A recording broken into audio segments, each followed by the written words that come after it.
Halo guys, jumpa lagi bersama saya di channel Surya Tama.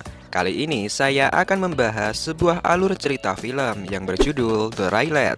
Film yang menceritakan dua orang asing yang telah menikah dan berkencan di sebuah hotel.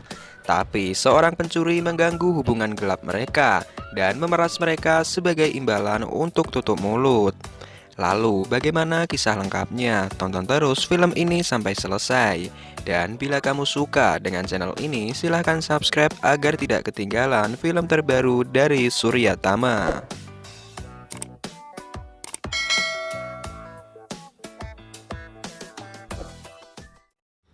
Di awal film, kita diperlihatkan oleh seorang pria yang bernama Charles Sin.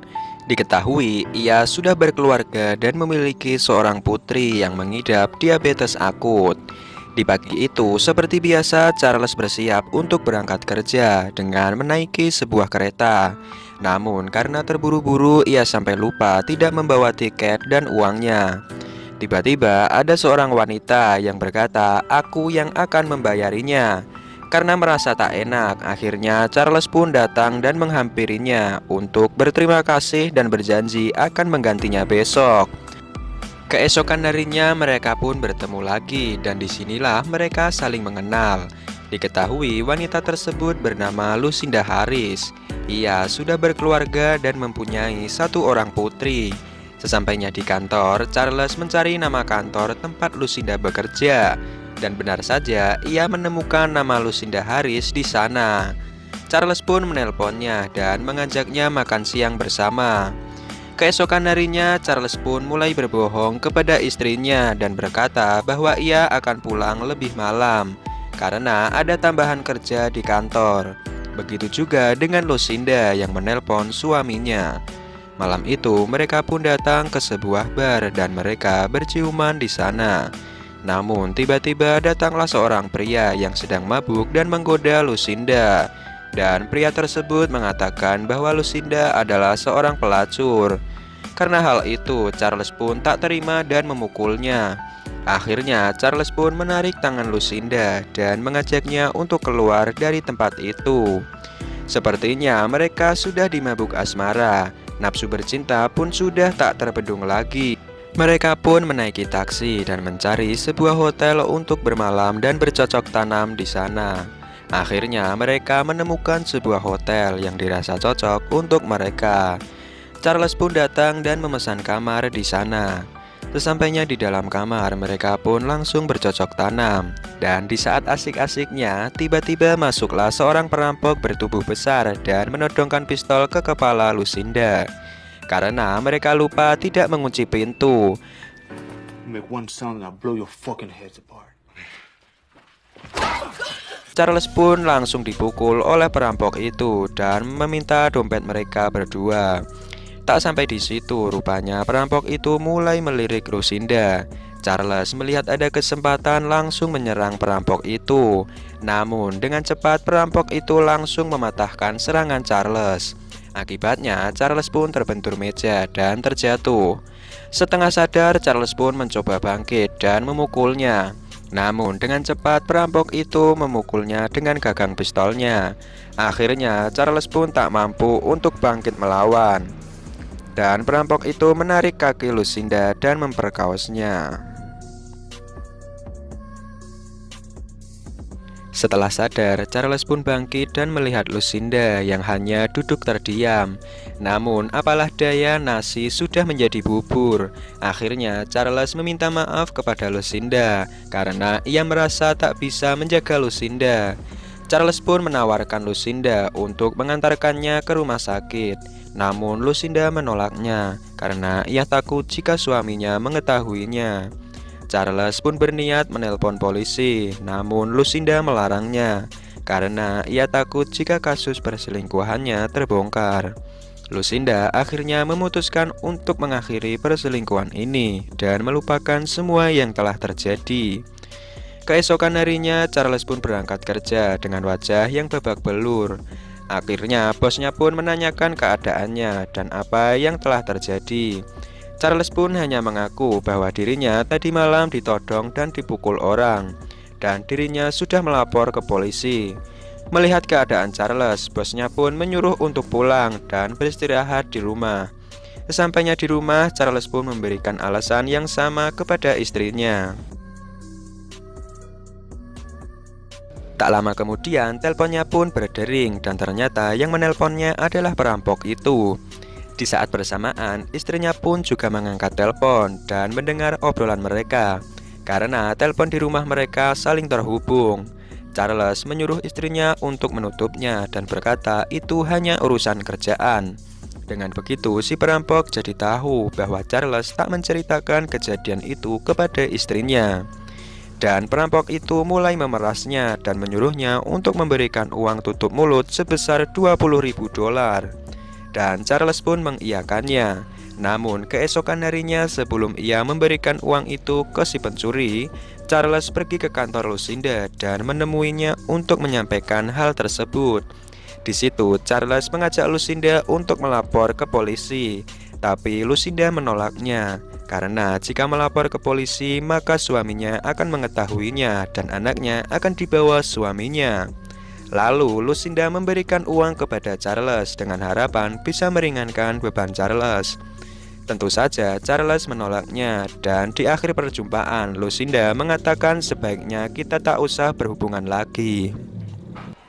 I can't, Charles. I'm sorry. I can't. Kemudian Charles pun pergi menemui perampok itu di tempat yang sudah disepakati, tentunya untuk memberikan uang tersebut, dan ia berharap masalah ini segera selesai. Namun selang beberapa minggu Charles mendapatkan telepon dari si perampok itu. Dan kali ini Charles berkata bahwa ia tak punya lagi uang sepeser pun. Tapi tak disangka kali ini si perampok menelpon dari rumah Charles. Karena khawatir dengan keadaan keluarganya, Charles bergegas pulang ke rumahnya. Dan benar saja si perampok sudah berada di rumahnya dan berbincang dengan istrinya. Si perampok mengaku sebagai rekan kerja Charles, serta kali ini sambil mengancam si perampok meminta uang $100.000. Mengingat karakter si perampok yang sangat sadis, Charles pun tak ada pilihan lain karena khawatir dengan nasib anak dan istrinya dan berniat untuk memberikan uang kepada si perampok itu. Namun sebelum itu Charles mencoba berbicara kepada pengacaranya. Dia menceritakan semua yang telah terjadi. Namun menurut sang pengacara karena kejadian sudah 6 minggu dan bukti-buktinya juga tidak kuat, ditambah lagi dia masuk rumah Charles tanpa mendobraknya. Dengan cara itu mustahil untuk menuntutnya di pengadilan kecuali jika Lucinda mau memberikan saksi. Di kantornya, Charles menceritakan yang terjadi dan menyarankan Lucinda membuat laporan polisi. Tapi Lucinda tetap menolak dan lebih mengejutkan lagi, dia baru saja aborsi. Hal ini membuat Charles tak tahu harus berbuat apa lagi. Hal ini semakin membuat dia frustasi. Di tengah-tengah stres, kali ini mencoba berbicara dengan Wilson yang cukup akrab dengannya. Di kantor, dia tahu dulu ia pernah di penjara, jadi bisa sedikit membantunya. Setelah Charles menceritakan semua hal yang menimpanya, Wilson memberikan penawaran dengan cukup bayaran 10% dan dia akan membereskan si perampok itu. Karena Charles tak ada pilihan lain, langsung menyetujuinya. Sesampainya di tempat yang sudah disepakati, Wilson berbicara sambil menunjukkan kalau dia membawa pistol yang tak ada isinya untuk menakuti si perampok itu. Tapi belum selesai bicara sudah ditembak oleh si perampok itu. Dan kemudian mengancam Charles agar segera menyiapkan uangnya. Charles harus membuang mayat dan mobil Wilson ke sungai untuk menghilangkan jejak. Di pagi harinya, di kantor Charles didatangi oleh seorang detektif yang ternyata dia adalah pamannya Wilson dan menanyakan pada Charles bahwa semalam Wilson dibunuh dan mayatnya dibuang ke sungai. Mendengar pernyataan itu, Charles ditanya apakah Charles memiliki pistol dan apa yang Charles lakukan semalam. Belum sempat menjawab, telepon Charles berdering dan perampok itu sedang mengancam Lucinda. Di apartemennya, si perampok mengancam jika dalam waktu 20 menit Charles tidak membawa uangnya, maka Lucinda akan dibunuh, begitu juga istri dan anaknya. Kemudian Charles pergi ke bank untuk mengambil uang. Sebenarnya uang itu adalah uang simpanan untuk pengobatan anaknya nanti. Charles tak punya pilihan lain. Dia tak ingin keluarganya dibunuh seperti Wilson. Dia segera pergi menuju ke apartemen yang diberitahukan si perampok itu. Sesampainya di sana, nampak Lucinda sedang diancam oleh perampok itu, dan dengan cepat si perampok itu meminta uangnya, lalu Charles pun memberikannya. Yo, Dex, you think I should count this or? Setelah perampok itu pergi, Charles menanyakan keadaan Lucinda, dan Lucinda mengatakan kalau semua ini sudah berakhir karena dia sudah memberikan segalanya. Lantas, apakah semua telah berakhir?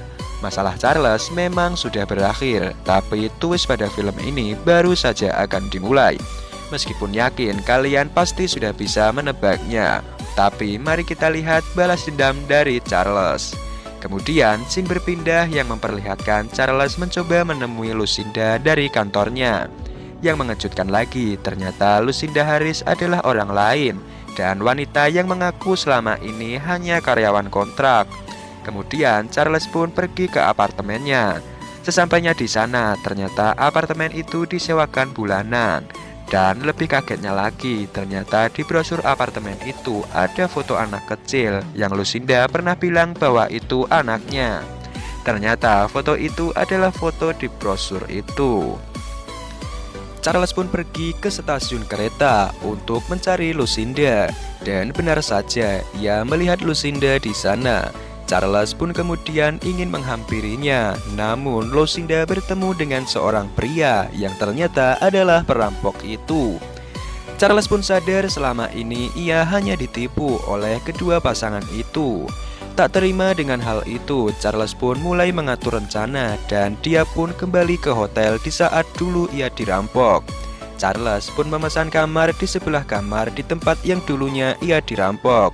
Dan ia mengikuti Lucinda bersama korban barunya. Kemudian Lucinda mengarahkan korbannya ke hotel tersebut. Ternyata mereka sudah bekerja sama dengan pihak hotel untuk melancarkan aksinya itu. Begitu Charles melihat mereka ingin melancarkan aksinya, Charles pun langsung memukul si perampok itu hingga tak sadarkan diri. Dia langsung masuk ke dalam kamar sambil menodongkan sebuah pistol. Charles menjelaskan kepada pria itu bahwa mereka semua adalah komplotan penipu. Tak lama kemudian, si perampok mulai sadar dan Charles pun memukulnya dan meminta agar uangnya dikembalikan. Namun, di tengah perdebatan, si korban yang ketakutan mencoba merebut pistol yang dipegang Charles agar ia bisa keluar dari sana. Akhirnya, baku tembak pun tak terelakkan dan Lucinda tertembak tepat di bagian semangkanya. Begitupun si perampok dan temannya. Polisi menyatakan bahwa kasus ini hanya perselingkuhan dan perampokan biasa. Charles pun langsung pergi ke tempat resepsionis sambil menunjukkan tanda pengenal untuk mengambil tasnya yang disimpan si perampok di sana, yang di dalamnya terdapat uang yang sebelumnya diberikan kepada si perampok. Akhirnya Charles pun berhasil mengambil kembali uangnya. Dan keesokan harinya ketika ia di kantor, ia ketahuan mengambil uang $10.000. Akibatnya ia mendapat hukuman sosial, yaitu mengajar para narapidana selama 6 bulan. Ketika ia sedang mengajar, ia melihat sebuah buku yang bertuliskan tentang dirinya. Karena penasaran, ia pun membacanya dan ternyata buku itu bertuliskan tentang dirinya. Di akhir bacaan, Charles diarahkan untuk pergi ke ruang mesin cuci. Dan begitu ia di sana, yang ditemuinya adalah si perampok itu.